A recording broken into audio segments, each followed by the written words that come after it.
The spaceship Orion was on its way to Mars with 4 astronauts on board. The commander, Laura, the pilot, Mark, the biologist, Helen, and the engineer, Matt. The mission was to establish a permanent base on the Red Planet and to explore its surface for any signs of life. Everything was going according to plan until one day the onboard computer reported an anomaly, a distress signal coming from an abandoned spaceship in orbit around a small asteroid. Laura decided to divert the course to investigate, despite Mark's protests, who thought it was too risky and a waste of time. Laura, Helen, and Matt boarded a shuttle and approached the unknown spaceship.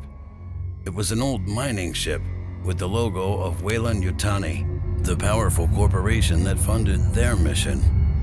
They entered with their spacesuits and flashlights, finding the interior dark and silent.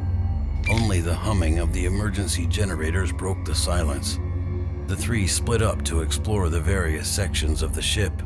Laura went to the command room, where she found the mummified remains of a man sitting on a chair, with his chest burst open from the inside.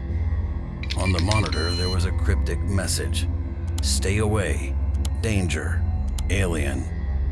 Helen headed to the laboratory, where she saw some tubes containing biological samples.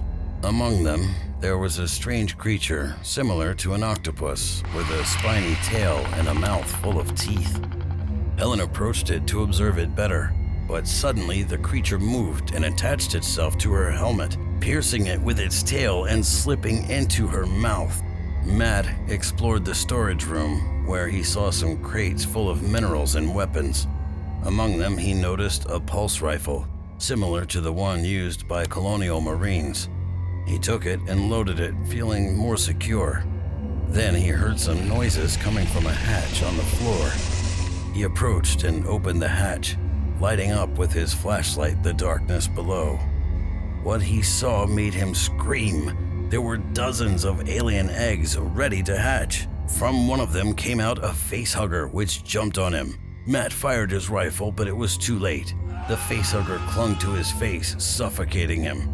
Laura heard the shots and Matt's screams. She ran to the storage room, but only found his corpse and the dead facehugger next to him.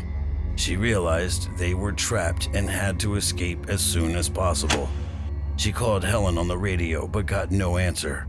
She contacted Mark, who had stayed on Orion waiting for them.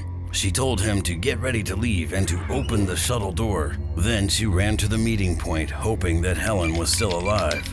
But when she arrived at the shuttle, she saw something horrible. Helen was lying on the floor with her chest open from inside. From her came out an alien newborn, similar to the one that had killed the man in the command room. The alien turned towards Laura and snarled at her. Laura pulled out her pistol and shot the alien, but the bullets bounced off its armored exoskeleton.